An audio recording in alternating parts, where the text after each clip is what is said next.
ربنا تبارك وتعالى وحيري ألم تعلم أن الله على كل شيء قدير وهذا وين قفيه إلهي وحول بين أوده قصة وقصة عضو حقيقة خيال معهن هويني إذا محي آسين أيضا النول laakiin waxay moodeen inay dhimatay markii la miyir daboolay muddo ayay ku jirtay qabriga kadibna ilaahay awoodiisa way ka soo baxday ayadoo qaylinaysa haweeneydan waxaa haleelay cudur halis ah cudurkaasoo keenay inay muddo dheer miyir dabool ku jirto taasoo keentay in ehelkeedii ama dadkeedii ay maleeyeen inay nolosha faaruqday ama ay ka baxday naftii kadibna aasitaan inay qabri geliyaan ayay guda galeen way aaseen ayagoo murugaysan bay qabriga ka soo noqdeen guryahoodii ku soo laabteen si noloshooda ay u sii wataan maalmo iyo isbuuciyo kadib ayaa qof maraya meesha haweeneyda ku aasnayd wuxuu maqlay sikadiisa cabaad ama qaylo ka soo baxaya meel agtiisa kadibna waa u dhagraaricii si uu u ogaado qayladan gargaarka dalbaysa meesha ay ka imaanayso wuxuu ogaaday qubuurta mid ka mid ah inay qayladan ka soo yeerayso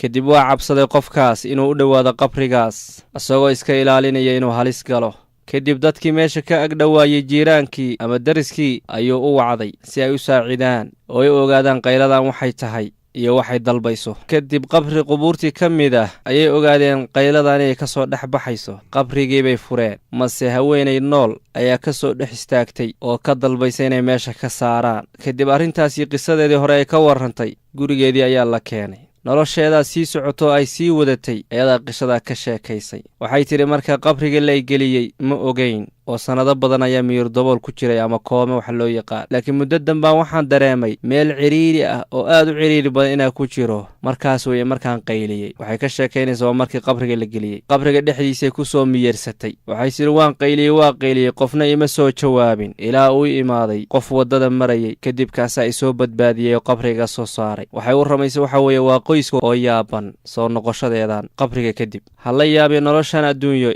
iyo waxyaalaha ka dhacaya ee qariibka aad bay u badan yihiin waana fariin ilaahay noo soo dirayo si aan isu garanno oo qafladda oga kacno